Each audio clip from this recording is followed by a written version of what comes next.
اعوذ باللہ من الشیطان الرجیم بسم اللہ الرحمن الرحیم ان اللہ وملائکتہ یصلون علی النبی یا ایہا الذین آمنوا صلوا علیہ وسلموا تسلیما اللہم صلی علی سیدنا ونبینا وشفیعنا ومولانا محمد وعلی آل محمد وبارک وسلم۔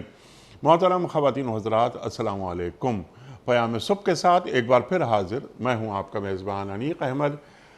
محترم ناظرین، آپ اور ہم جانتے ہیں کہ پیر، منگل، بدھ اور جمعرات ان 4 دنوں میں ہم قرآن کریم کی مختلف آیات پر بات کرواتے ہیں اپنے ملک کے جید علماء سے۔ ان سے سیکھتے ہیں کہ قرآن کریم کی یہ آیات ہم سے کیا مخاطبت کر رہی ہیں۔ روزانہ 1، 2، 3، 4 آیات ہوتی ہیں گفتگو میں، اور ہمارے معزز علماء، ہمارے ملک کے نمائندہ علماء وہ تشریف لاتے ہیں اور قرآن کریم کی ان آیات کے معنی اور مفاہیم بالکل آسان الفاظ میں بیان کر دیتے ہیں اور ہمیں بتاتے ہیں کہ اللہ تعالی ہمیں کہاں دیکھنا چاہتا ہے اور ہمیں کیسا دیکھنا چاہتا ہے۔ خواتین و حضرات، جمعہ اور ہفتہ 2 دن ہم نے سوال و جواب کے لیے رکھے ہوئے ہیں، یعنی آپ کے سوالات اور ہمارے معزز مہمان کے جوابات قرآن و سنت کی روشنی میں۔ وجہ ان 2 دنوں میں یہ پروگرام کیوں رکھا ہم نے، اس کی وجہ کیا ہے؟ وجہ صرف یہ کہ ہمارے ذہنوں میں کوئی کنفیوژن باقی نہ رہے، کوئی ابہام نہ ہو ہمارے ذہنوں میں کہ قرآن کریم کے پاس یا ہمارے دین کے پاس ہمارے مسئلے کا حل ہے یا نہیں۔ ہمارا دین مکمل دین ہے، ہمارے دین کے پاس انفس و آفاق کے ہر مسئلے کا حل موجود ہے، بس ایک اہل ذکر یا ایک اہل نظر کی خدمت میں حاضری ضروری ہوتی ہے۔ خواتین و حضرات، آج ہم سیکھیں گے محترم مفتی ارشاد احمد اعجاز صاحب سے۔ ہمارے ملک کا ایک نمایاں نام، ایک ممتاز نام، فارغ التحصیل دارالعلوم کراچی، ایک دنیا کو آپ نے قریب سے دیکھا، ایک دنیا کا آپ نے سفر کیا۔ جو مسائل ہمارے پرانے ہیں ان کے ساتھ ساتھ جو ایک نوآمدہ مسائل، جدید مسائل، فائنانس کے مسائل، ان تمام مسائل پر آپ گہری نگاہ رکھتے ہیں اور حل آپ عطا کرتے ہیں قرآن و سنت کی روشنی میں۔ مفتی ارشاد صاحب کو خوش آمدید کہتے ہوئے پروگرام کا آغاز اللہ تعالیٰ کے بابرکت نام سے، سورہ بقرہ اور آیت نمبر 30۔ اعوذ باللہ من الشیطان الرجیم، بسم اللہ الرحمن الرحیم۔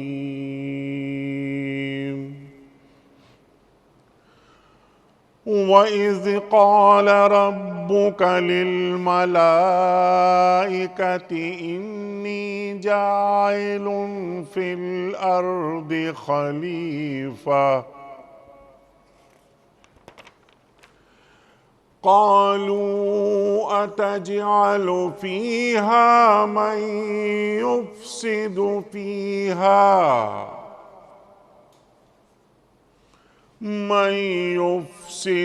فِيهَا وَيَسْفِكُ الدِّمَاءَ وَنَحْنُ نُسَبِّحُ بِحَمْدِكَ وَنُقَدِّسُ لَكَ قَالَ إِنِّي أَعْلَمُ مَا لَا تَعْلَمُونَ۔ صدق اللہ العظیم۔ پھر ذرا اس وقت کا تصور کرو جب تمہارے رب نے فرشتوں سے کہا تھا کہ میں زمین میں ایک خلیفہ بنانے والا ہوں۔ انہوں نے عرض کیا، کیا آپ زمین میں کسی ایسے کو مقرر کرنے والے ہیں جو اس کے انتظام کو بگاڑ دے گا اور خونریزیاں کرے گا؟ آپ کی حمد و ثنا کے ساتھ تسبیح اور آپ کی تقدیس تو ہم کر ہی رہے ہیں۔ فرمایا، میں جانتا ہوں جو کچھ تم نہیں جانتے۔ صدق اللہ العظیم۔ مفتی صاحب، پروگرام کا آغاز، پہلا سوال آپ کی خدمت میں۔ نوشاد افضل صاحب، میں ایک گلوکار ہوں، مختلف تقریبات میں گانے گا کر پیسے کماتا ہوں جس سے میرا گھر چلتا ہے، کیا میری کمائی جائز ہے؟ انیق صاحب، گلوکاری کے بارے میں دو باتیں میں عرض کروں گا۔ جی ایک ہے اشعار کا پڑھنا، چاہے آپ وہ ترنم سے پڑھیں یا آپ اس کو تحت اللفظ پڑھیں، یعنی بغیر ترنم کے، اور وہ اشعار کئی طرح کے ہو سکتے ہیں، نعتیہ اشعار بھی ہو سکتے ہیں، حمدیہ بھی ہو سکتے ہیں، مدح بھی ہو سکتی ہے، اور عام نظم بھی ہو سکتی ہے، حتیٰ کہ ایسے اشعار بھی ہو سکتے ہیں کہ جن کے اندر اس طرح کے تذکرے ہوتے ہیں جس میں عشق و محبت کی چیزیں ہیں، ہمارے یہاں جسے ہم غزلیں کہتے ہیں۔ تو ایک ہے اشعار کا پڑھنا، جس کو ہم کہتے ہیں اس کا گنگنانا، ترنم سے پڑھنا، اور ایک ہے موسیقی کا اس کے ساتھ استعمال۔ جی ہمارے یہاں جو گانا جسے ہم کہتے ہیں، گانے جو گائے جاتے ہیں، اس کے اندر یہ دونوں چیزیں شامل ہوتی ہیں، شعر و شاعری بھی ہوتی ہے، بسا اوقات کوئی غزل ہوتی ہے بڑے اچھے شاعر کی ہوتی ہے، لیکن اس کے ساتھ موسیقی بھی شامل ہوتی ہے، موسیقی پر میوزک بجاتے ہیں اور اس کے ساتھ وہ گاتے ہیں۔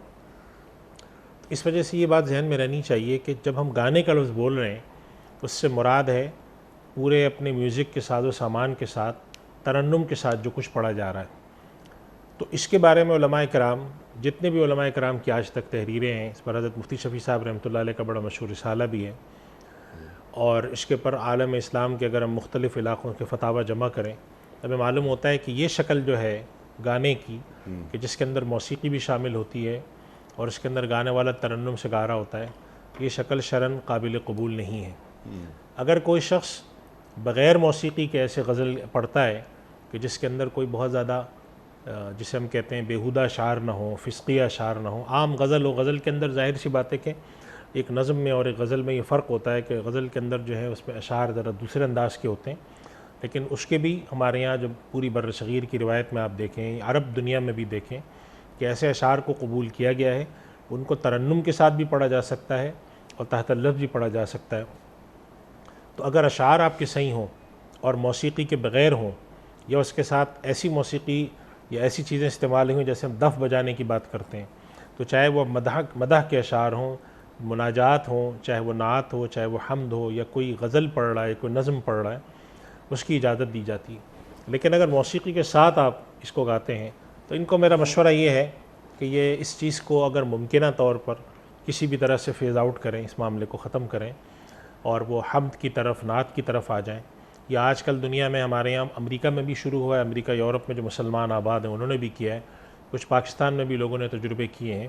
کہ آواز کے ساتھ جو پڑھنے کے طریقے ہیں اس کے اندر موسیقی کو نکال کے آواز کے ایکو، آواز کی گونج، اس کو اس طریقے سے بناتے ہیں کہ وہ پڑھنا جو ہے اس کے اندر ایک تھوڑا سا لوگوں کی دلچسپی پیدا ہوتی ہے مفتی صاحب، لیکن اور سننے کو اچھا لگتا ہے۔ وہ ہے نشید، جو خاص طور نشید کے علاوہ بھی، نشید تو ہے ہی ہے، ٹھیک ہے، لیکن ہمارا جو سوال ہے نا، لیکن جو میں عرض کر رہا ہوں کہ جو گانے کے حوالے سے بات کی گئی ہے نا، کہ جو گانا ہے، جی میں اسی گانے کے حوالے سے بات کر رہا ہوں کہ ایک تو نشید ہیں جو بچوں کے لیے آتی ہیں اور قومی جو نغمے ہوتے ہیں وہ تو ہے ہی ہے، لیکن بعض حضرات نے عشق پر بھی کام کیا۔ لیکن جو آج کا ہمارے یہاں جس کو ہم گانا کہتے ہیں، اگر آپ کسی تقریب میں جاتے ہیں، شادیوں میں ہوتا ہے، 5 اسٹار ہوٹلوں میں آپ جاتے ہیں، وہاں بیٹھے وہ لوگ گا رہے ہوتے ہیں، اس کے اندر ہارمونیم بھی ہے، طبلہ بھی ہے، اور بھی بہت ساری چیزیں ہیں، اور انڈین گانے بھی ہیں، انڈین گانے بھی، وہ تو اس کے عدم جواز کا فتویٰ ہے، اس کے ناجائز ہونے کا فتویٰ ہے۔ اور وہ صرف یہی نہیں ہے کہ بر صغیر کے علماء نے دیا ہے، بر صغیر میں بھی ہے، عرب دنیا میں بھی ہے، حتیٰ کہ آپ اگر عالم اسلام کی جو 5 بڑی جگہیں ہیں، اگر آپ ترکی میں چلے جاتے ہیں، ملائیشیا، مشرق بعید میں جاتے ہیں، یہاں آتے ہیں، بر صغیر میں آتے ہیں، افریقہ میں جاتے ہیں، عرب دنیا میں جاتے ہیں، ان 5 خطوں کے جو علماء ہیں ان کے اس بارے میں اس فتویٰ یہی ہے کہ اس طریقے سے جو ہمارے یہاں گانے گائے جاتے ہیں، انڈین گانے کہہ لیں آپ، یا کوئی اور گانے کہہ لیں، انگلش گانے کہہ لیں، یا کسی اور طریقے سے دھونے، یا حتیٰ کہ عربی گانوں میں بھی جو کچھ عربی گانے ہیں، ادھر کے گانے ہیں، افریقی گانے ہیں، سب کے بارے میں علماء یہ کہتے ہیں کہ یہ جو اسلوب ہے کہ اشعار ہوتے ہیں اس کے ساتھ پورا موسیقی ہوتی ہے، یہ طریقہ کار درست نہیں ہے، شرعاً ناجائز ہے۔ اگر اس کا کوئی متبادل ہے، مثال کے طور پہ بغیر موسیقی کے کوئی گاتا ہے، یا اس کے اندر بسا اوقات دف شامل کرتے ہیں، یا نشید کی کوئی شکل ہوتی ہے، یا نشید کے علاوہ بعض آوازوں کی شکل ہوتی ہے، یا گونج کی شکل ہے جسے ایکو کہتے ہیں، اگر اس کے ذریعے گائیں، اس کے مختلف صورتیں ہیں، تو اس کے جواز کی تو بعض حضرات قائل ہیں، لیکن یہ جو طریقہ کار رائج ہے وہ درست نہیں ہے۔ مشورہ ان کو میرا یہی ہے، ظاہر سی بات ہے کہ ایک شخص نے زندگی میں ایک کام کیا تو ان کا تجربہ یہی ہے، اور میں یہ بھی نہیں ان سے کہوں گا کہ ایک دم اٹھ کے باہر نکل جائیں، چونکہ ظاہر ہے مشکل ہے آج کل کے حالات میں، اور گھر بھی چل رہا ہے ان کا، گھر بھی چلتا ہے کہ وہ اگر اپنے آپ کو اس طرف متوجہ کرتے ہیں، اور ہمارے یہاں موجود ہیں ایسی مثالیں، بہت سارے لوگوں نے اپنے آپ کو اس طرف کیا، پہلے وہ گانے گاتے تھے پھر ان کی طرف متوجہ ہوئے، تب انہوں نے اپنے آپ کو نعت کی طرف، حمد کی طرف، اور ایک ترانوں بہت کی بڑا طرف، نام جنید جنید جمشید کا، جمشید اللہ تعالیٰ ان کی مراتب بلند کرے، ان کو آمین شہادت ثم کا آمین۔ درجہ دے، انہوں نے ایسا کیا۔ ان کے علاوہ بھی بہت سارے حضرات ہیں جو اس طرف متوجہ ہوتے ہیں اور ادھر آتے ہیں، اور میں یہ سمجھتا ہوں انیق صاحب آج کے دور میں کہ آج کے دور میں اس طرح کی چیزوں کا کرنا اس لیے بھی ضروری ہے تاکہ لوگوں کو یہ اندازہ ہو کہ اس کی ایک دوسری جہت ممکن ہے۔ اسی وجہ سے جب یورپ میں اور امریکہ میں جب انہوں نے کچھ وہاں کے جو نوجوان ہیں وہ دین کی طرف آئے، ادھر متوجہ ہوئے، انہوں نے اس کے اوپر کام شروع کیا، دف کے اوپر کام شروع کیا، پرندوں کی آوازوں پہ کیا، پانی کی بہنوں کی آوازوں پہ، قدرتی جسے نیچرل ساؤنڈز کہتے ہیں اس پر کیا، ہیومن وائس کی جو ایکو ہے جی ہاں، اس کے اوپر جب کام کیا تو کافی کچھ نکل کر سامنے آیا کہ بھائی ضروری نہیں ہے کہ ہم یہ سارے وہ گانے کی جو آلات ہیں جن کے بارے میں، موسیقی کے آلات خصوصاً جن کے بارے میں جو وعید وارد ہیں، تو ان کے پیش نظر انہوں نے کہا کہ ہم یہ چیز کر سکتے ہیں، ہم ایک نعت پڑھ سکتے ہیں، حتیٰ کہ ہم ایک قومی نغمہ گا سکتے ہیں، حتیٰ کہ ہم کسی ایک اچھے بڑے شاعر کی غزل پڑھ سکتے ہیں اور اس کے اندر ایسا اسلوب ہو۔ میں نے اپنے بعض اساتذہ کو دیکھا کہ وہ کسی بڑے شاعر کی، ہمارے یہاں جو بڑے شاعر مرزا غالب میر وغیرہ جو ان کی بعض غزلیں ہیں وہ سنی انہوں نے، تحت لفظ بھی سنی اور باقاعدہ طور پہ اس کو ترنم کے ساتھ بھی سنی، اور ہمارے یہاں تو مشاعروں میں رواج رہا ہے اور اس کو تو کبھی بھی کسی نے منع نہیں کیا کہ اچھے شاعر ہیں، چاہے وہ اس کے اندر کوئی اس طرح کی بھی تشبیب والے اشعار بھی ہوتے ہیں، اس کے اندر اس طرح کے ذکر بھی ہوتے ہیں۔ تو اس وجہ سے یہ بات ہمیں ذہن میں رکھنی چاہیے کہ جب ہم یہ کہتے ہیں گانا منع ہے تو اس سے مراد یہ نہیں کہ ہم ساری چیزوں پہ خط تنسیخ کھینچ رہے ہیں، بلکہ مراد ہماری اس کی ایک موجودہ شکل ہے جی ہاں، جس انداز میں گایا جاتا ہے۔ پھر بعض اس کے اندر جو ہیں گانے کے الفاظ ہی اس قدر بیہودہ ہوتے ہیں، بعض کے اندر جو ہے وہ زبان کے لحاظ سے بڑا عجیب ہوتا ہے، بعض کے اندر یعنی اس کے اندر رنگ پیدا کرنے کے لیے وہ الفاظ اس کے بیہودہ ہوتے ہیں اور جس سے کہتے ہیں کہ بہت ہی لچر ہوتے ہیں، اور بعض کے اندر عقیدے کے اعتبار سے ایسے الفاظ آ جاتے ہیں کہ آدمی سوچتا ہے کہ بھئی خدا کی شان میں یا خدا کو کی بارگاہ میں اس طرح کے الفاظ بولنا کیسا ہے۔ تو اس وجہ سے ہم یہ مشورہ ان کو یہی ہے کہ اس طرف وہ متوجہ ہوں، اور اللہ تعالیٰ نے ان کے دل میں اگر ایک بات ڈالی ہے تو اور اللہ نے جو ذرائع رکھے ہیں اس کی طرف متوجہ ہو جائیں، اگر ان کے پاس کچھ کا پیسہ ہے تو اس طرف ہو جائیں متوجہ۔ آج کل جو یہ ساری صورتیں ہیں اللہ تعالیٰ ان کی مدد کرے، اور اس طرح جتنے بھی لوگ ادھر متوجہ ہوتے ہیں اور اللہ ان کی مدد فرمائے اور ان پر اپنا فضل فرمائے، دعائیں بھی ان کے ساتھ ہماری انشاءاللہ۔ آمین ثم آمین۔ لیکن یہ کہ شادیوں میں مختلف پروگرامز کے اندر گلوکاری جس انداز سے ہوتی ہے پھر ان کی پیمنٹ ہوتی ہے، دین میں اس کی کوئی گنجائش نہیں، اسی گنجائش نہیں۔ ٹھیک ہے مفتی صاحب۔ اقبال بیگ صاحب، سوال ان کا یہ ہے کہ ہم کبھی کبھی گھر میں جماعت سے نماز ادا کرتے ہیں، یعنی اکثر نمازیں وہ مسجد میں ہی ادا کرتے ہیں، ایسے میں کبھی کبھار مردوں کے ساتھ گھر کی خواتین بھی ساتھ آ کر نماز پڑھتی ہیں، کیا عورت مرد کے ساتھ کھڑی ہو کر نماز پڑھ سکتی ہے؟ منیق صاحب، میں سمجھتا ہوں یہ سوال بہت اچھا ہے اور اہم ہے۔ اگر کوئی شخص گھر میں نماز پڑھے تو ہمارے یہاں یہ عجیب و غریب رواج ہے کہ ایک تو یہ جماعت کی عادت نہیں ہے ہمارے یہاں، لوگ گھروں میں نماز پڑھتے ہیں، 3 لوگ ہیں، 4 لوگ ہیں، 6 لوگ ہیں، ہر آدمی اپنی جانماز بچھا کے پڑھ رہا ہے۔ اگر گھر میں نماز پڑھنی ہے کسی وجہ سے تو اس کا ایک یہ کہ جماعت کا اہتمام کریں، ایک آدمی ہو، 2 ہوں، مرد ہوں، عورت ہو، حتیٰ کہ میاں بیوی ہوں تو بھی اس کے طریقے شریعت نے متعین کیے ہیں۔ مثال کے طور پہ گھر میں اگر نماز پڑھنے ہیں تو ظاہر ہے کہ کوئی آدمی باپ ہوں گے، بیٹے ہوں گے، بیٹیاں ہوں گی، بیوی ہوں گی، ہو سکتا ہے کہ دادا دادی یعنی باپ ماں ہوں صاحب کے، تو اس کا طریقہ کار یہ ہے کہ صف کے اندر خواتین کی صف پیچھے بنا دیں اور مردوں کی صف آگے بنا دیں، اور ایک آگے امام ہوگا، اس ترتیب سے پڑھیں۔ اور ہمارے یہاں اس کی ترغیب دیتے ہیں علماء آج کل کہ بھئی ایسا کریں، حتیٰ کہ اگر میاں بیوی بھی ہیں اور وہ کوئی نماز پڑھ رہے ہیں، مثلا فجر کی نماز میں آنکھ کھلی تو دیکھا مسجد کا وقت ختم ہو چکا ہے، مسجد میں نماز کھڑی ہو چکی ہے اور ابھی وقت باقی ہے تھوڑا، گھر میں ہم پڑھ سکتے ہیں، وضو کریں، امام جو شوہر آگے کھڑے ہو جائیں، بیوی ان کے پیچھے کھڑی ہوں، برابر میں نہ کھڑی ہوں، ان کے پیچھے کھڑی ہوں اور جماعت سے نماز پڑھیں۔ تو اگر گھر میں جماعت نماز کا موقع ملے اور جماعت ہو سکتی ہے 2 لوگ ہوں تو بھی جماعت کریں، مرد اور عورت ہیں تو بھی کریں، بس اصول یاد رکھیں کہ جب خواتین اور مردوں کی صفیں بنیں گی تو خواتین پیچھے کھڑی ہوں گی، چاہے وہ ایک ہی ہوں۔ لیکن عام حالات میں یہ ہوتا ہے کہ اگر مرد ایک آدمی امام ہے اور اس کے پیچھے ایک مقتدی ہے، تو اصول یہ ہے کہ وہ مقتدی امام کی دائیں جانب کھڑا ہوگا تھوڑا سا پیچھے ہو کر، تاکہ وہ اس سے سجدے میں آگے نہ چلا جائے، اور اگر دو ہوں تو وہ بھی امام کے پیچھے کھڑے ہوتے ہیں۔ لیکن اگر خواتین ہیں تو چاہے وہ ایک ہوں یا دو ہوں یا زائد ہوں، وہ ان کے پیچھے کھڑے ہوں گے۔ فرض کریں کہ ایک صاحب گھر میں نماز پڑھاتے ہیں، ان کے گھر میں صرف بیٹیاں ہیں اور بیوی ہیں، وہ امام خود آگے کھڑے ہو جائیں، ان کے پیچھے صف کے اندر بیٹیاں اور ان کی اہلیہ کھڑی ہو جائیں۔ ٹھیک ہے، اس کی عادت ڈالیں، اس کا اہتمام کریں۔ ٹھیک، سبحان اللہ سبحان اللہ۔ گھر میں بھی جماعت کے ساتھ نماز ہونی بالکل چاہیے، ہونی چاہیے۔ نظر آئے لوگوں کو، یعنی باہر کے لوگوں کو بھی کہ اس گھر میں جماعت کے ساتھ نماز پڑھی جاتی ہے۔ اور کیا اچھی بات آپ نے کہی کہ 4 افراد ہیں گھر میں نماز پڑھتے ہیں، لیکن چاروں افراد اکیلے یعنی فردن نماز پڑھی جا رہی ہے، جماعت کروائیں۔ سوال ان کا، میں اس میں ایک بات اور عرض کر دوں، فرض کریں کہ اگر کوئی گھر میں ایسے ضعیف لوگ ہیں جو بیٹھ کے پڑھتے ہیں، ان کو بھی پیچھے بٹھا لیں کرسی پہ، تاکہ جماعت کی حیت ہو جماعت اور زیادہ سے زیادہ ثواب ہو۔ سبحان اللہ۔ اچھا، ان کے سوال سے جو میں سمجھا ہوں مطلب وہ یہ کہ وہ نماز پڑھ رہے ہیں، یعنی اقبال صاحب نماز پڑھ رہے ہیں، امامت آپ کروا رہے ہیں، تو کیا اقبال صاحب کے ساتھ اس صف میں ان کی بہن یا ان کی بیٹی یا ان کی بیوی ساتھ برابر میں کھڑے ہو؟ نہیں، برابر میں نہیں، پیچھے کھڑی ہوں۔ اچھا، ان سے خواہ اس صف میں جگہ ہو؟ ہاں، جگہ نہیں، وہ مردوں کی صف اور خواتین کی صف الگ الگ ہے، چاہے وہ سگے محرم کیوں نہ ہو، بہن ہو، ماں ہو، بھائی ہوں۔ یعنی کہ فرض کریں گھر میں لوگ رہتے ہیں تو وہ ظاہر ہے کہ جو صف میں پیچھے کھڑا ہے، فرض کریں کہ ایک صاحب ہے، ان کے بیٹے امامت کر رہے ہیں اور وہ صاحب اور ان کا ایک بیٹا پیچھے ہیں۔ اب گھر میں جو ہوں گی ان کی یا تو بیٹی ہوگی تو ایک بھائی بہن ہے، یا بیوی ہیں تو ماں ہیں، تو گھر میں تو محرم ہے سارے، اس کے باوجود اصول یہ ہے کہ مردوں کی صف اور اس کے پیچھے خواتین کی صف اچھا، اس طرح کرنا چاہیے کہ امام کھڑا ہوگا آگے اور امام کے پیچھے مرد ہوں، مردوں کے پیچھے خواتین ہوں۔ اب بعض دفعہ ایسا ہوتا ہے گھر میں اتنی جگہ نہیں ہوتی، بڑا چھوٹے گھر ہیں کہ 3 صفیں بن سکے، تو اس کا طریقہ یہ کر سکتے ہیں کہ مرد جو کھڑا ہے، بچہ کھڑا ہے، مثلا فرض کریں کہ ایک صاحب خود امامت کرتے ہیں ٹھیک، اور ان کے 2 بیٹے ہیں، تو اپنے دونوں بیٹوں کو اپنے برابر میں تھوڑا قریب کر کے کھڑا کر لیں، یعنی کہ وہ پیچھے صف نہ بنائیں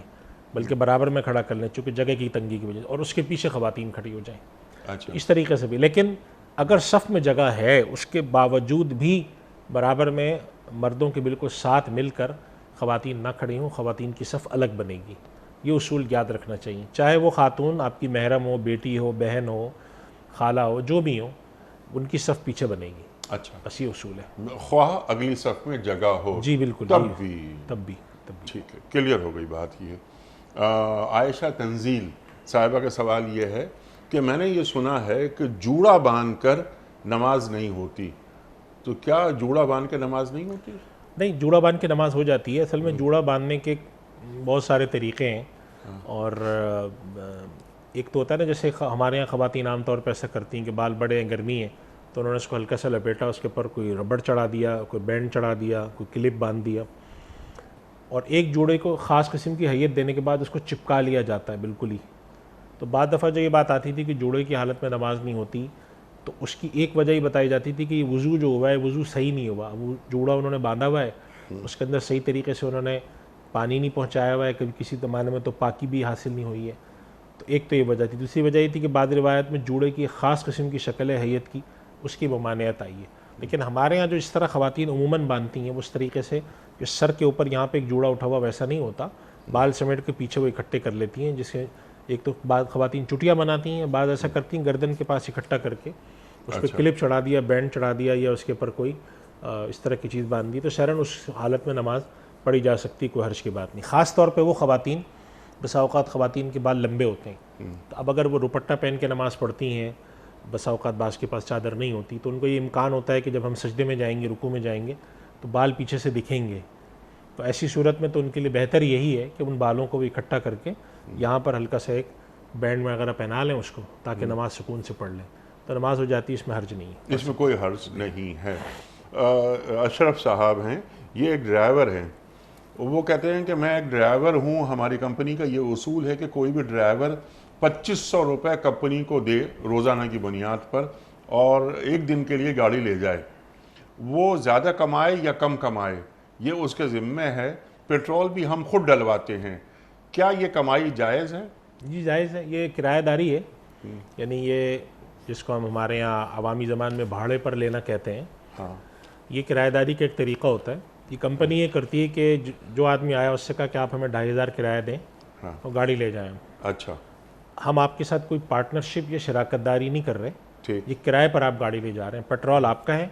صرف گاڑی ہم آپ کو دے رہے ہیں ایک دن کے لیے. اب چاہے آپ اس سے 2500 کمائیں, 5000 کمائیں, 6000 کمائیں, گاڑی لے جا کر گھر پہ کھڑی کر دیں, وہ آپ کا ایشو مسئلہ ہے. تو شرعاً یہ طریقہ کار درست ہے, یہ کرایہ داری کا معاملہ کہلاتا ہے. اور یہ کرایہ بجائے مہینے کے جی یہ روزمرہ کے لحاظ سے ہوتا ہے. تو یہ گھنٹے کے لحاظ سے بھی ہو سکتا ہے,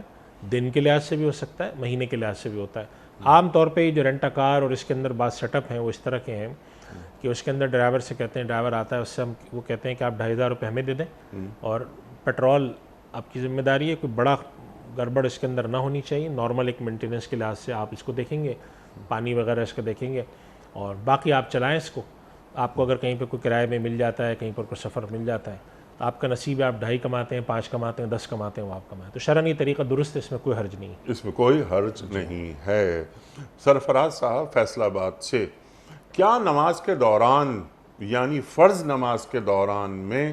ہم رکوع کے بعد اور سجدے میں جانے سے پہلے کوئی دعا مانگ سکتے ہیں؟ عموماً فرض نماز کے اندر حکم یہ ہے کہ نماز کے اندر جو ارکان کی ادائیگی ہے اس میں تاخیر نہ کی جائے. تو اس لیے نماز جب رکوع سے آپ اٹھتے ہیں تو جو آپ جملہ بولتے ہیں ربنا لک الحمد, تو یہ جملہ کافی ہے. اب اگر امام صاحب رکوع میں کھڑے ہونے کے بعد بعض دفعہ بعض ائمہ کا طریقہ ہے جو کہ بہتر بھی ہے کہ وہ رکوع سے کھڑے ہونے کے بعد ایک لمحے کے لیے اتنا کھڑے ہوتے ہیں کہ ہر کوئی شخص کو ضعیف ہے, کوئی بیمار ہے, وہ کھڑا ہو جائے. اس دوران اگر ایک شخص کوئی بیچ میں دعا پڑھ لیتا ہے چھوٹی سی مختصر سی, تو بعض روایت میں وہ دعائیں آتی ہیں جیسے کہ ربنا لک الحمد حمدن کثیرا طیبا مبارکا فیہ, ایک الفاظ آتے ہیں. تو اگر کوئی شخص یہ سمجھتا ہے کہ میرے امام صاحب نماز سکون سے پڑھاتے ہیں, جب وہ رکوع میں کھڑے ہوتے ہیں تو اس قدر کھڑے ہوتے ہیں کہ میں یہ پڑھ سکتا ہوں, تو وہ پڑھ لے, شرعاً اجازت ہے. لیکن امام کے لیے حکم یہ ہے کہ امام نماز کے اندر, چونکہ فرض نماز کے اندر اصل یہ ہے کہ اس میں تخفیف ہے, اچھا تو حکم اس میں یہ ہے کہ جتنی مقدار ہے, مثال کے طور پہ علماء کرام نے لکھا ہے کہ امام کو چاہیے کہ رکوع میں سجدے میں تسبیح 3 دفعہ پڑھے, حالانکہ 5 بھی پڑھ سکتے ہیں, 7 بھی پڑھ سکتے ہیں, 9 بھی, 11 بھی. اور وجہ اس کی بتاتے ہیں کہ فرض نماز میں حکم ہے کہ نمازوں میں چونکہ ہر طرح کا آدمی آتا ہے, بیمار بھی ہیں, ضعیف بھی ہیں, ضرورت مند بھی ہیں, جن کو جلدی گھر جانا بھی ہے, تو نماز میں تخفیف کی جائے. لہٰذا یہ نفل میں تو پڑھ سکتے ہیں آپ, نفل پڑھ رہے ہو آپ, اچھا تو اگر آپ رکوع میں کھڑے ہوتے ہیں, رکوع سے قیام کرتے ہیں جسے ہم کہتے ہیں قوما, رکوع سے میں گئے, رکوع سے کھڑے ہوئے, اب آپ کو سجدے میں جانا ہے, تو اس کے اندر مسنون دعائیں کچھ وارد ہیں, وہ اگر آپ تلاش بھی کریں, آج کل تو بہت آسان ہے, گوگل پہ بھی تو مل جاتی ہیں, اگر آپ وہ پڑھنا چاہیں تو وہ بھی پڑھ سکتے ہیں. رب اغفر لی ورحمنی وعافنی بھی پڑھ سکتے ہیں, اور اس طرح کی جو دعائیں ہیں 1-2 وہ کر سکتے ہیں. البتہ نفل میں کرنا چاہیے, یا فرض نماز اگر آپ الگ سے پڑھ رہے ہیں اکیلے کسی وجہ سے تو کریں, یا جماعت میں امام کے پیچھے آپ ہیں, مقتدی ہیں, اور آپ سمجھتے ہیں کہ میرے امام صاحب نماز ادھر سکون سے پڑھاتے ہیں اور مجھے اتنا اس میں وقت مل جاتا ہے کہ جب میں رکوع میں کھڑا ہوں تو 2-3 میں مختصر سے کلمات کہہ دوں, تو وہ کہیں. یہ نہ ہو کہ امام صاحب رکوع میں قوم رکوع سے کھڑے ہو کر سجدے میں گئے اور آپ کھڑے ہوئے دعائیں پڑھ رہے ہیں, یہ طریقہ ٹھیک نہیں ہے. البتہ اگر اتنا آپ کو موقع ملتا ہے کہ امام صاحب رکوع سے کھڑے ہوئے اور ایک لمحے کو کھڑے ہو اور اس دوران آپ نے پڑھ لیا جلدی سے, ظاہر 1-2 سیکنڈ لگتے ہیں 1-2 جملے پڑھنے میں, تو وہ دعا مانگ سکتے ہیں, اس میں کوئی حرج نہیں ہے شرعاً. ٹھیک ہے. یہ بات کر رہے ہیں آپ مقتدیوں کی, لیکن کیا امام صاحب رکوع بہتر یہ ہے کہ امام جو ہیں, بہتر یہ ہے کہ امام تخفیف کی طرف جائیں, اچھا, اور وہ دعائیں نفل میں پڑھیں. فرائض کے اندر بس جلدی جلدی سے جو بھی معمول ہے, جلدی سے میری مراد یہ نہیں کہ دھبڑ دھبڑ میں, یعنی سکون کے ساتھ, لیکن جو فرائض کے اندر اللہ نے مقرر تعداد کی 3 تسبیح پڑھ لی,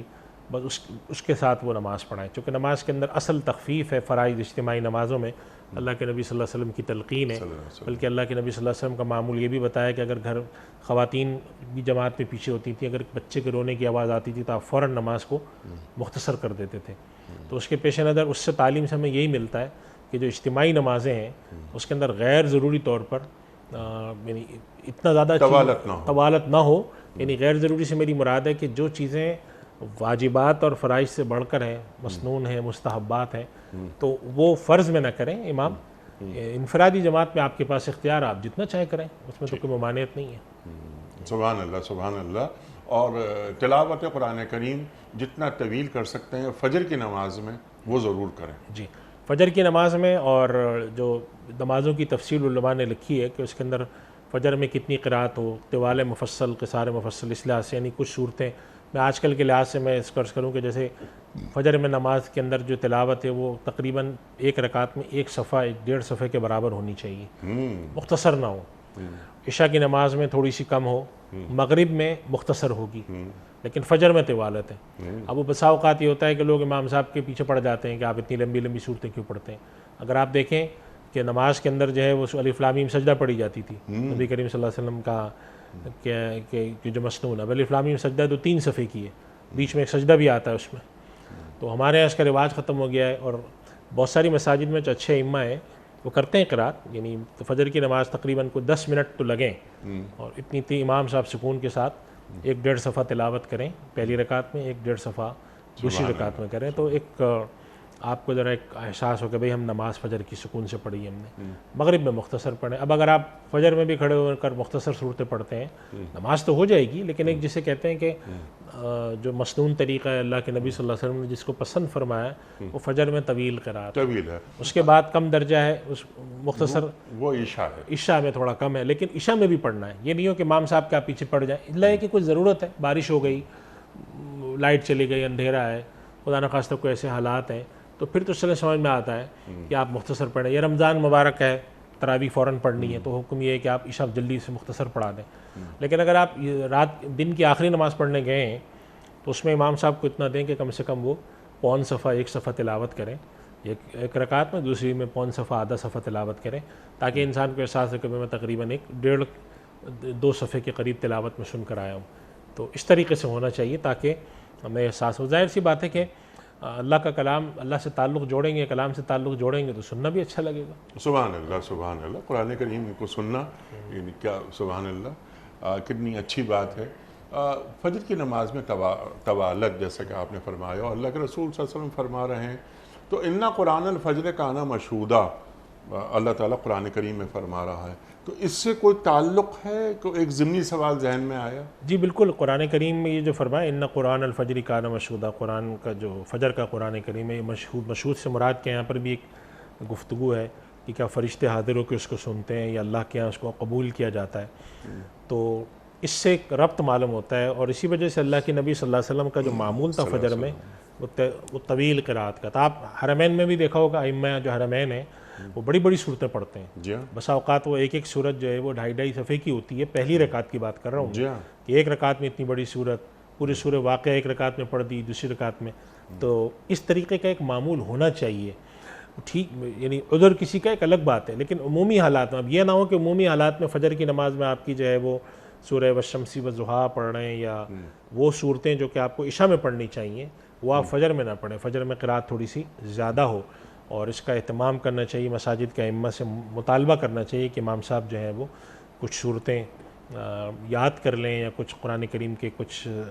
مقدار میں آیاتیں یاد کر لیں اور وہ بدل بدل کے پڑھتے رہیں، تاکہ ذرا قرات بھی اچھی ہو، طویل ہو، اور نماز ہو۔ تو یہ تو ہمیں قرآن کریم سے جو آپ نے پڑھی آیت پڑھی، اسی طریقے سے قرآن کریم کے بارے میں جو فرمایا فقرؤ ما تیسر من القرآن، اس کے اندر بھی اللہ تعالیٰ یہ فرماتے ہیں کہ تم میں کچھ مریض ہوں گے، کچھ مسافر ہوں گے، کچھ حاجت مند ہوں گے، تو قرآن کریم جتنا تم سہولت سے پڑھو لیکن پڑھو۔ اب سہولت سے مراد وہاں یہ نہیں ہے کہ 2 آیتیں پڑھ کے بیٹھ جاؤ، سہولت سے مراد یہ ہے کہ اگر ایک آدمی ہے وہ مسافر نہیں ہے، گھر میں ٹھہرا ہوا ہے اپنی جگہ پہ، اپنے شہر میں قیام پذیر ہے، تو وہ آئے تو 10 منٹ تو کھڑا ہو۔ اگر آپ نوٹ کریں انیف صاحب کہ اگر آپ فجر کی تلاوت تھوڑی زیادہ کر لیں تو زیادہ سے زیادہ آپ کی نماز کا جو ہوتی ہے وہ 10 منٹ، 11 منٹ، 12 منٹ کی ہوتی ہے۔ یہ نہیں ہے کہ آپ کی نماز کی 1.25 گھنٹے کی ہو گئی یا آدھے گھنٹے کی ہو گئی۔ لیکن بسا اوقات امام صاحب، ہمارے تو بہت سارے دوست امام ہیں، وہ شکایت کرتے ہیں کہ مقتدی صاحب آ گئے، انہوں نے آ کر کہا آپ نے آج لمبی نماز پڑھا دی، تو انہوں نے کہا میں نے گن کر دیکھا تھا، سلام پھیرا جب میں نے، کہ میری نماز جو ہے وہ روزانہ ہوتی ہے 10 منٹ کی، آج ہو گئی تھی 11 منٹ کی۔ جی ہاں، تو مقتدی آ کے شکایت کرنے کے لیے تھوڑا سا اس کا بھی لوگوں کو ہونا چاہیے، جی خیال ہونا چاہیے، خیال اور ہونا خاص چاہیے۔ طور پہ وہ مقتدی کے جن کے مسائل یہ نہیں ہیں، جی ان کو یہ نہیں چاہیے کہ وہ جا کے امام صاحب سے اس قسم کی شکایتیں کریں، دوسری ایک اور بات ان بھی کا مسئلہ ہی نہیں ہے۔ جی دوسری ایک اور بات بھی انیف صاحب کہ اگر ایک شخص جو ہے وہ بیمار ہے، کھڑے ہونے میں مشکل ہے، تو بسا اوقات یہ ہوتا ہے کہ ہمارے یہاں بعض مقتدی حضرات یہ چاہتے ہیں کہ چونکہ میں بیمار ہوں تو رعایت کی جائے، حالانکہ ان کو یہ دیکھنا چاہیے کہ اگر مسجد کے اندر 100 نمازی ہیں جی تو شاید آپ کی کیفیت یا آپ کی بیماری والے 5 لوگ ہوں گے، جی ہاں، تو اب اب جب اللہ نے توفیق دی آپ آ رہے ہیں جی تو تھوڑا سا آپ وہ کر لیں کہ ہاں مجھے تکلیف تو ہوتی ہے کھڑے ہونے میں، بعض لوگوں کے پاؤں میں تکلیف ہے، جی جی اب ان کو خیال ہے کہ اگر امام صاحب لمبا پڑھیں گے تو تکلیف ہوگی، تب وہ امام صاحب سے جا کر یہ نہ کہیں کہ مجھے بیمار ہوں آپ مختصر پڑھائیں، جی تو ظاہر ہے کہ کوئی معمول کے لحاظ سے مختصر تو نہیں ہو سکتا،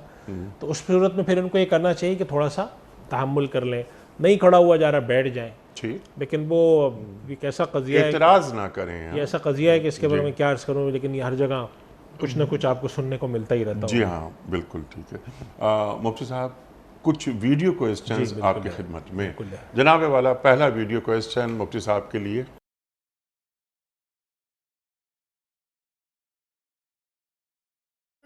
السلام علیکم مفتی صاحب، میرا آپ سے سوال ہے، کیا ہم دل سے توبہ کریں تو ہمارے کبیرہ گناہوں کی بھی معافی ہو جاتی ہے؟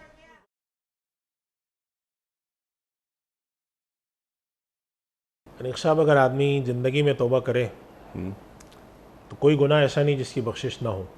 شرک بھی معاف ہے، یہ جو اللہ تعالیٰ نے فرمایا کہ ان اللہ لا یغفر ان یشرک بہ،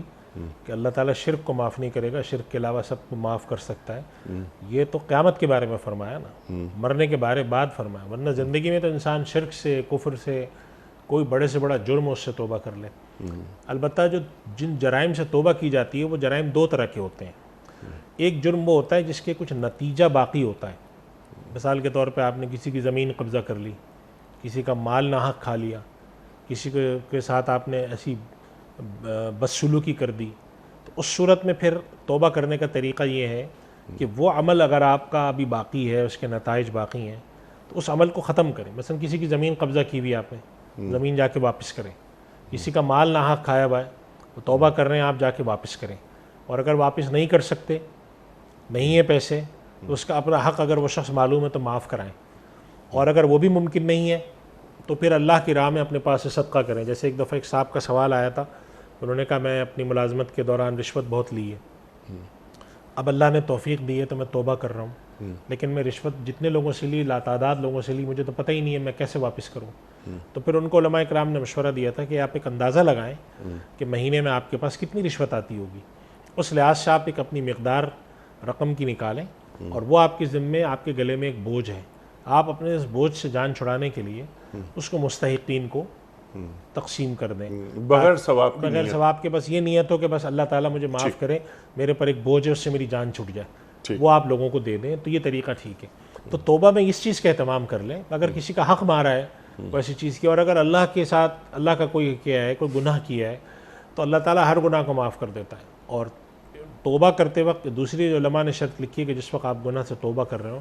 اس وقت عزم یہ ہو کہ میں یہ گناہ دوبارہ نہیں کروں گا۔ لیکن ایک بات اور بھی رکھنی چاہیے ذہن میں کہ بسا اوقات شیطان انسان کے دل میں ڈالتا ہے کہ تم توبہ تو کر رہے ہو لیکن یہ گناہ پھر کرو گے تم، لہٰذا وہ توبہ سے روک دیتا ہے کہ بھئی دیکھو جب تک تمہارا عزم مصمم نہ ہو تم توبہ نہیں کرنا، یہ بات غلط ہے۔ انسان جب بھی گناہ ہو، اللہ سبحانہ و تعالیٰ نے قرآن کریم میں فرمایا کہ وہ لوگ جو کہ کوئی بے حیائی کا کام کرتے ہیں یا اپنے آپ پر ظلم کر بیٹھتے ہیں، ذکروا اللہ فاستغفروا لذنوبہم، اور اللہ کو یاد آ جاتا ہے ان کو، کوئی گناہ کیا آپ نے، دل کے اندر پشیمانی ہوئی کہ اللہ تعالیٰ نے تو مجھے میرے ساتھ اتنا احسان کیا ہے، میرا پروردگار، اور میں اس کے ساتھ کیا کروں، فوراً اللہ سے توبہ کی۔ تو اس سے ہمیں یہ ثبوت ملتا ہے کہ چاہے اس بات کا امکان موجود ہو کہ آپ دوبارہ بھی گناہ ہو اس سے سرزد ہو جائے گا چونکہ انسان ہے، لیکن اس وقت تک جو گناہ ہوا ہے اس وقت سچے دل سے اللہ سے توبہ کریں کہ یا اللہ میں اس گناہ سے بچنا چاہتا ہوں اور میں چاہتا ہوں اس سے میری جان چھٹ جائے، اور میں تجھ سے دعا درخواست کرتا ہوں تو میرے گناہ کو معاف کر دے، میری توبہ قبول فرما، اور میں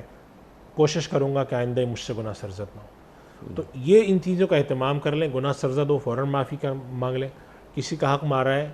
کسی کے ساتھ کوئی زیادتی کی ہے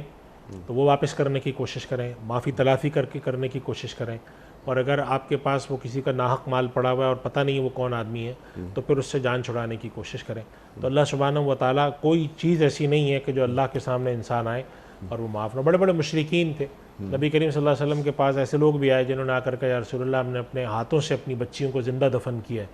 تو آپ صلی اللہ علیہ وسلم نے فرمایا کہ اب تم اسلام لے آئے ہو، اللہ تمہارے ان گناہ کو معاف کرے۔ حضرت وحشی رضی اللہ تعالیٰ عنہ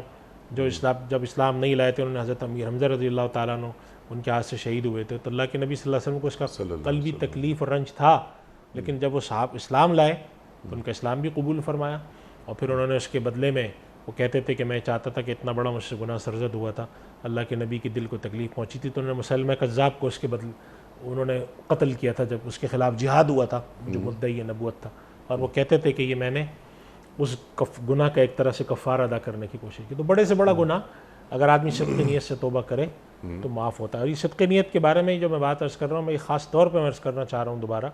کہ کبھی یہ مت سوچیں کہ بھائی ہم سے تو دوبارہ گناہ ہو جائے گا اور توبہ نہ کریں، یہ نہ کریں۔ جیسے ہی توبہ کی توفیق ہوتی ہے،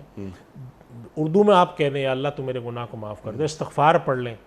اور اس انتظار میں نہ رہیں کہ جب تک کہ میں پورا پاک صاف نہیں ہوں گا، میرے دل کے اندر سے گناہ نہیں نکلے گا، اس وقت تک میں توبہ نہیں کروں گا۔ ایسا نہیں ہے، ہر وقت استغفار کریں۔ اللہ کے نبی صلی اللہ علیہ وسلم فرماتے تھے میں 70 دفعہ دن میں استغفار کرتا ہوں، حالانکہ اللہ کے نبی صلی اللہ علیہ وسلم کو اللہ نے بشارت دی ہوئی ہے کہ آپ کے اگلے پچھلے گناہ معاف ہیں۔ تو اس سے معلوم یہ ہوا کہ صرف استغفار گناہ کے معاف کرنے کا ہی سبب نہیں ہوتا، یہ استغفار ابدیت کا اظہار بھی ہوتا ہے۔ تو ہمیں ہر وقت ہر دم استغفار کرنا چاہیے، چاہے اس بات کا امکان بحیثیت انسان موجود ہے کہ ہم انسان ہیں، ہم کمزور ہیں، ہم سے دوبارہ گناہ سرزد ہوگا، لیکن جیسے ہی گناہ سرزد ہو فوراً توبہ استغفار کریں، سب چیز معاف ہو جاتی ہے۔ چاہیے توبہ کو پینڈنگ میں نہ ڈالیں، دن میں نہ ڈالیں، فوراً، اور اپنے کسی گناہ کا جواز پیدا نہ کریں۔ اے اللہ ہم سے غلطی ہو گئی، بس تو ہمیں معاف کر دے، تو ہمیں معاف نہیں کرے گا تو کون ہمیں معاف کرے گا؟ بالکل ایسے ہماری توبہ کو قبول کر لے تو بہت جلد راضی ہو جاتا ہے۔ بے شک۔ اگلا سوال مفتی صاحب کی خدمت میں۔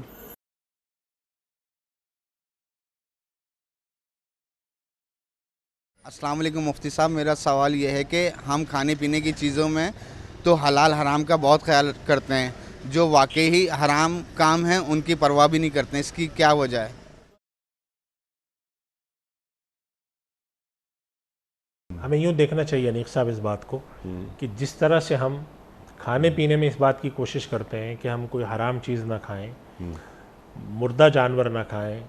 ایسا جانور نہ کھائیں جس کو اللہ کے نام لیے بغیر ذبح کیا گیا ہو، ایسا جانور نہ کھائیں جو حرام ہو، ایسی چیز نہ کھائیں، تو اس کے ساتھ ساتھ ہمیں اس گناہ سے بھی بچنے کی کوشش کرنی چاہیے جو معنوی حرام ہوتا ہے، یعنی مثلا رشوت کھانا، ناحق چیزیں کھانا، کسی کا حق مارنا، جیسے اس کا اہتمام کرتے ہیں اس کا اہتمام کرنے کی بھی کوشش کرنی چاہیے، کیونکہ اللہ سبحانہ و تعالیٰ نے جو حقوق متعین کیے ہیں اور حلال حرام کا فرق کیا ہے، یہ اہم فرق ہے، اور اللہ سبحانہ و تعالیٰ نے اس چیز کے اوپر قرآن کریم میں فرمایا کہ تلک حدود اللہ ومن یتعد حدود اللہ فاولئک هم الظالمون، کہ اللہ نے جو حدود مقرر کی ہیں اس کو پھر پھاندنے والا اللہ کی نظر میں ظالم ہے، اور ظالم سے مراد یہ ہے کہ وہ سرکش ہے، وہ بغاوت کرنے والا ہے۔ وہ شخص جو ہے اگر ایک آدمی حرام کھاتا ہے، لوگوں سے رشوتیں لیتا ہے، اور وہ اس چیز کا اہتمام کرتا ہے کہ میرے پاس جو جانور آئے وہ ذبح کیا ہوا تو ہو، لیکن پیسہ حلال ہو یا نہ ہو، تو وہ آدمی آدھا عمل کر رہا ہے، آدھا نہیں کر رہا۔ ہم یہ نہیں کہیں گے اس کو کہ چونکہ تم حرام کھاتے ہو لہذا یہ بھی چھوڑ دو، یوں نہیں کہیں گے ہم یہ کہیں گے اللہ کے بندے جب تم اس کا اہتمام کرتے ہو تو اس کا بھی کرو، دین کو مکمل کرو۔ جب تم اس چیز کا اہتمام کرتے ہو کہ میں کتا نہ کھاؤں، میں مردار جانور نہ کھاؤں، تو اس چیز کا بھی تو اہتمام کرو کہ آمدنی حلال ہو، طریقہ کار حلال ہو۔ تو یہ اس لحاظ سے اس کو کرنا چاہیے، اور یہ اچھی بات ہے کہ دین جو ہے اللہ سبحانہ و تعالیٰ نے قرآن کریم میں ان مسلمانوں سے مطالبہ کیا ہے، یا ایھا الذین آمنوا ادخلوا فی السلم کافہ، اسلام میں پورے کے پورے داخل ہو۔ اس کی تفسیر میں مفسرین نے لکھا ہے کہ پورے داخل ہونے سے مراد یہ کہ جہاں آپ کو اچھا لگ رہا ہے، جہاں آسانی ہے وہاں آپ عمل کر رہے ہیں، اور جہاں ذرا سا نفس پر بوجھ ہوا وہاں آپ نے جو ہے کنی کترا لی، روگردانی کر لی۔ یہ عمل تھا بنی اسرائیل کا، تو یہ عمل اللہ سبحانہ و تعالیٰ کو پسند نہیں ہے۔ اللہ تعالیٰ چاہتا ہے کہ آپ عمل کریں، بعض کام آسانی سے ہوں گے، بعض میں مشقت ہوگی، تو اور پھر یہ بڑا منطقی مطالبہ ہے، اس لیے کہ دنیا کے اندر اگر آپ کسی قانون کو بھی فالو کریں، کسی بھی دنیا کے ملک میں چلے جائیں آپ، چاہے مسلمانوں کا ملک ہو یا نہ ہو، وہاں کے بعض قوانین آپ کو فائدہ دیتے ہیں، بعض قوانین آپ کے لیے بوجھ ہوتے ہیں۔ مثلا ٹیکس کا قانون آپ کے لیے بوجھ ہوتا ہے ہمیشہ، لیکن اس کے اندر آپ کو جو سہولتوں والا قانون ہوتا ہے وہ آپ کو بڑا اچھا لگتا ہے کہ یہ قانون مجھے یہ اختیارات دیتا ہے، میرا یہ حق ہے،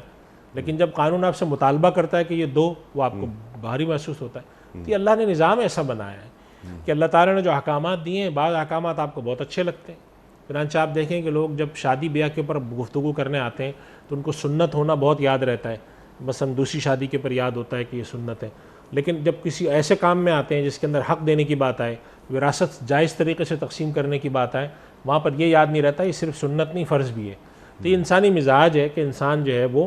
اپنے فائدے کی باتیں جو ہے وہ دیکھنے کی کرتا ہے. قرآن کریم میں اللہ تعالیٰ نے انسان کی فطرت بتائی ہے کہ کلا بل تحبون العاجلۃ وتذرون الآخرہ. تمہاری فطرت یہ کہ تم قریب قریب کی چیزیں جو فوراً ہاتھ میں آنے والی ہیں وہ پسند کرتے ہو، اور دور کی جو چیزیں جو نتیجہ ہے وہ چھوڑ دیتے ہو. تو تمہیں یہ تو بڑا پسند آتا ہے یہ چیز ہاتھ میں آ جائے، یہ نہیں سوچتے کہ اس کے نتیجے میں کیا. اس وجہ سے اہتمام یہ ہونا چاہیے کہ دین میں مکمل داخل ہوں، جس طرح اللہ تعالیٰ نے توفیق دی ہوئی ہے. اور اللہ کا شکر ہے کہ ہم حلال حرام کا فرق کرتے ہیں، اس مسلمان ملک میں رہتے ہیں، اور ہم اس کا اہتمام کرتے ہیں کہ ہمارے پاس جو ہم جانور کھائیں وہ حلال طریقے سے ہوں، حرام جانور نہ ہوں. اس کے ساتھ ساتھ ہم اس کا بھی اہتمام کریں کہ ہماری آمدنی حرام نہ ہو، ہمارے پیٹ میں لقمہ حرام نہ جائے. لقمہ حرام جب ہمارے پیٹ میں جائے گا تو حدیث شریف میں آتا ہے کہ انسان یوں ہاتھ پھیلا کے اللہ کے آگے، یوں حدیث میں آتا ہے، ایسے اٹھا کے مانگتا ہے اے میرے پروردگار، اے میرے پروردگار. لیکن اس کی بات کیسے سنے اللہ؟ اس کا کھانا حرام، اس کا پینا حرام، ہر چیز حرام ہوتی ہے. تو معلوم یہ ہوا کہ جب لقمہ حرام جاتا ہے تو وہ سب سے مشکل بات ہے. تو میں یہ کہتا ہوں سب آج کے دور میں اگر ایک آدمی چاہتا ہے کہ وہ اللہ کے یہاں اس کا درجہ ہو تو وہ 3 کام کرے. پہلا کام یہ کرے ظلم سے بچے، دوسرا یہ کام کرے لقمہ حرام کو پیٹ میں نہ جانے دے، اور تیسرا یہ کام کرے کہ جو فرائض اللہ نے کیے ہیں اس کو ادا کر دے. یہ بہت ہے آج کے دور میں. اگر ایک آدمی سے میں کہتا ہوں اگر آدمی اس کا اہتمام کر لے تو وہ تقریباً اللہ کا ولی ہے. ہمارے یہاں ان چیزوں میں بے اعتدالی ہے کہ ہم لوگ جو ہے لقمہ حرام کی فکر نہیں کرتے اور ایسی چیزیں کرنے میں مشغول ہوتے ہیں جو کہ مستحبات میں سے ہیں، واجب بھی نہیں ہے. مستحبات میں لگے رہتے ہیں اور فرائض ترک کر دیتے ہیں. ہم جا کر مدرسے کے اندر ہم کام پیسے دینے کو تیار ہو جاتے ہیں، خیراتی کام کرنے کو تیار ہوتے ہیں، میلاد کی محفلیں کرانے کو تیار ہوتے ہیں، درس قرآن کرانے کو تیار ہوتے ہیں، اور اپنے بھائی کا بہن کا وراثت میں حق دینے کو تیار نہیں ہوتے. تو یہ ایک عجیب و غریب سی ایک مطلب مزاج ہے، اور یہ پسندیدہ نہیں ہے اللہ کو. سادہ سادہ بات ہو. نبی کریم صلی اللہ علیہ وسلم کی خدمت میں ایک دیہاتی بددود آئے، انہوں نے کہا یا رسول اللہ مجھے بتائیے کہ مجھے نماز کیا پڑھنی ہے. تو آپ صلی اللہ علیہ وسلم نے فرمایا یہ نماز پڑھ لیا کرو 5 وقت کی. تو جاتے وقت کہنے لگے کہ بخدا نہ میں کچھ کمی کروں گا اس میں نہ اضافہ کروں گا. تو جب وہ جانے لگے تو اللہ کے نبی صلی اللہ علیہ وسلم نے فرمایا کہ اگر کوئی شخص دیکھنا چاہتا ہے جنتی کون ہے تو اس کو دیکھ لے. جس شخص کو یہ خوش نما معلوم ہو بات کہ وہ اہل جنت میں سے کسی کو دیکھنا چاہے تو اس کو دیکھے. اس کی تشریح میں محدثین نے لکھا ہے کہ انہوں نے تو جملہ یہ بھی فرمایا تھا کہ میں چھوڑوں گا نہیں، اور یہ بھی فرمایا تھا اضافہ بھی نہیں کروں گا. تو معلوم یہ ہوا کہ وہ شخص یہ کہہ کر گیا کہ یا رسول اللہ جو فرض مجھ پر آ گیا یہ اب انشاءاللہ کبھی بھی ترک نہیں ہوگا، اور اس میں کچھ مزید کروں گا بھی نہیں میں. تو اس صرف اس بات پر جنتی ہے وہ. تو معلوم یہ ہوا کہ اگر اللہ نے ہم پر جو فرائض عائد کیے ہیں، چاہے وہ عبادات کے رخ پر ہوں، حلال حرام کے رخ پر ہوں، اگر ہم اس کا اہتمام کریں. اور ہمارے اس پروگرام کے ذریعے انیق صاحب آئے دن آپ یہ پیغام دیتے ہیں کہ لقمہ حرام کی فکر کرو، لقمہ حرام سے بچنے کی کرو کوشش، فرائض مکمل کرو، لقمہ حرام سے بچو اور ظلم سے بچ جاؤ، اور اللہ سے استغفار کرو، امید ہے کہ نجات ہو جائے. لیکن لقمہ حرام کی فکر نہ ہو، ظلم کی فکر نہ ہو تو انسان کس چیز کا جواب دے گا؟ جی ہاں بالکل، کیونکہ حرام خوری اور حرام کاری کے اثرات نسلوں پر مرتب ہوتے ہیں. اور جیسا آپ نے فرمائی بات، یہ اللہ کے رسول فرما رہے ہیں صلی اللہ علیہ وآلہ وسلم، ایک شخص آیا بیت اللہ شریف میں آیا، مسافر ہے، گرد و غبار سے اٹا ہوا ہے. مسافر کی دعا قبول ہوتی ہے، یہ بھی ہمارے دین نے ہمیں بتایا ہے. اور وہ بیت اللہ شریف کے پردے پکڑ کر دعا مانگ رہا ہے، دعا قبول نہیں ہوتی کیونکہ مطعمہ حرام، مشربہ حرام. اللہ اکبر. اس کا کھانا حرام، اس کا پینا حرام، اس کا لباس حرام، تو اللہ کیسے دعا قبول کرے گا؟ اس کا بہت اہتمام کی ضرورت ہے آج کے دور میں خصوصاً. اور جتنا بچ سکے انسان، جتنی کوشش کر سکے کہ کم سے کم لقمہ حرام. اچھا وہ جو سوال تھا نا مفتی صاحب، ذرا سا اس کو اور تھوڑا آگے بڑھاتے ہیں. اچھا سوال لگا، بڑی انہوں نے سادگی سے بات کر لی. ہم خیال رکھتے ہیں کہ کھانے میں یعنی کوئی نجس کوئی چیز نہ ہو وغیرہ. جیسے آپ نے فرمایا کہ جس چیز پہ اللہ کا نام نہیں لیا جائے وہ تو حرام ہے ہم سب کے لیے، تو وہ چیزیں ہم نہیں کھاتے ہیں وغیرہ وغیرہ، ان سے تو ہم دور رہتے ہیں. رشوت کی جانب آپ نے اشارہ کر دیا، حرام مال کی جانب توجہ دلا دی ہماری آپ نے. لیکن اور آگے بڑھتے ہیں ذرا سا. غیبت حرام، کتنی سورہ حجرات، اللہ اکبر اللہ اکبر. کیا تم اپنے مرے ہوئے بھائی کا گوشت کھانا پسند کرو گے؟ دیکھو تمہیں خود کراہیت محسوس ہوتی ہے. غیبتیں جو ماحول کو تعفن زدہ کر دیتی ہیں, ماحول میں بدبو پھیلا دیتی ہے نا, یہ غیبتیں ہو رہی ہیں. جھوٹ, قرآن کریم کیا فرما رہا ہے کہ لعنت اللہ علی الکاذبین. اب جھوٹ بولنے والوں پر اللہ تعالیٰ کی لعنت, یعنی وہ اللہ تعالیٰ کی رحمت سے محروم ہو گئے. ان سے ہم اللہ کے حکم کے بغیر وہ چیز نہیں کھاتے کہ جس پر اللہ کا نام نہ لیا گیا ہو, ذبیحہ. تو ہم جھوٹ, اللہ اکبر, یعنی احساس تک نہیں ہوتا, جبکہ جھوٹ گناہ کبیرہ ہے. یہ بھی بہت سے افراد کے علم میں یہ بات نہیں ہوتی. وہ کہتے ہیں نہیں جھوٹ بولنا کوئی ایسی بات نہیں ہے, جھوٹ گناہ کبیرہ ہے, یہ بھی لوگوں کو معلوم ہونا چاہیے. تو ہم اپنے ماحول کو کیوں یہ ایک جھوٹ زدہ ماحول, غیبت زدہ ماحول کیوں بنا کے رکھتے ہیں؟ کیا یہ حرام نہیں ہے؟ دیکھیے ولی صاحب, بالکل قرآن کریم میں اللہ سبحانہ و تعالیٰ نے سورۃ الحجرات میں جو ہمیں معاشرتی اخلاق کی کچھ چیزیں اس میں بھی خاص طور پہ تلقین فرمائیں کہ ولا تجسسوا ولا یغتب بعضکم بعضا, ٹوہ مت لیا کرو, ایک دوسرے کی غیبتیں مت کیا کرو. جھوٹ کے بارے میں فرمایا کہ جھوٹ مت بولو. تو دیکھیں انیق صاحب یہ بات آپ بالکل درست فرما رہے ہیں کہ بعض گناہ ایسے ہیں جن کی طرف ہم متوجہ ہوتے ہیں, اور اس کی وجہ غالباً یہ بھی ہے, جیسے بعض حضرات نے لکھی ہے وجہ, کہ بعض چیزیں ایسی ہوتی ہیں جو طبعاً انسان کو ناگوار گزرتی ہیں, تو بتقاضۂ طبیعت انسان ادھر متوجہ نہیں ہوتا. یعنی فرض کریں ایک آدمی سے اگر کہا جائے کہ کھانا جو آپ کھا رہے ہیں یہ اس کے اندر حلال جانور کا گوشت نہیں ہے, مثلا گدھے کا یا کتے کا گوشت ہے, تو انسان فوراً چھوڑ کے اٹھ جائے گا. اس کی وجہ ہوتی ہے کہ انسان کی کراہت وہاں صرف ایسا نہیں ہے کہ شرعی حکم ہے تو کر رہا تھا کراہت ہے, بلکہ اس کے اندر اس کو ایک طبعی کراہت پیدا ہو جاتی ہے. اس کے مقابلے میں اگر کسی سے کہا جائے فلاں صاحب کا آپ کھانا کھا رہے ہیں بیٹھے ہوئے, اور انہوں نے جو آپ کو کھانا کھلا رہے ہیں دعوت کی, یہ صاحب رشوت خور بھی ہیں, تو انسان اس کو اس طرح سے نہیں لے رہا ہوتا, جی ہاں, تو تھوڑا نرمی لے رہا ہوتا ہے. ہاں بھائی اب کیا کریں, آج کل تو ہر کوئی رشوت لے رہا ہے. جی ہاں, جی یہ ہے کہ غیبت, اور یہ کہ ہماری محفلیں جو سچتی غیبت سے, جب تک کہ دوسرے کی برائی نہ کریں, اس طرف متوجہ ہونے کی ضرورت ہے. اور یہ توجہ جو ہے نا انیق صاحب, اس کو سیکھنا پڑتا ہے. یعنی کہ اگر ایک آدمی کہتا ہے میں محفل میں بیٹھوں اور میں غیبت نہ کروں تو کیا کروں, تو بھئی آپ اس کو سوچیں کہ ہمیں کیا کرنا ہے. نہیں, اس کے لیے کوئی علمی گفتگو علمی گفتگو کریں. علمی گفتگو کے لیے بامطالعہ ہونا ضروری ہے. اخلاقی بات کریں. اگر بامطالعہ نہیں ہے تو کسی ایسے اہل علم کی صحبت میں جائیں کہ جس کی صحبت سے روشنی لے کر اٹھیں, خوشبو لے کر اٹھیں, اس کی باتیں سنیں, ان باتوں کو اپنے اندر اتار لیں. مفتی صاحب میں آپ کا بڑا شکر گزار, بڑا ممنون. یہاں وقت مکمل ہو گیا ہمارے آج کے پروگرام کا. بہت ساری باتیں مزید ہو سکتی ہیں اس حوالے سے, لیکن انشاءاللہ پھر کسی اور محفل میں. خواتین و حضرات, معزز مہمان ہمارے مفتی ارشاد احمد اعجاز صاحب, حسب روایت آج بھی ہم نے مفتی صاحب سے بہت سیکھا. اللہ تعالی ہمارے علماء کو سلامت رکھے. پیام صبح کا اختتام ہوتا ہے روزانہ ایک قول پر, اور وہ قول ہوتا ہے صاحب نہج البلاغہ امیر المومنین حضرت علی مرتضیٰ کرم اللہ وجہہ کا. حضرت علی کرم اللہ وجہہ فرماتے ہیں کہ نیک ادب اعلیٰ ترین نسب ہے, اور مقصد تک پہنچنے کے لیے بلند ترین وسیلہ. نیک ادب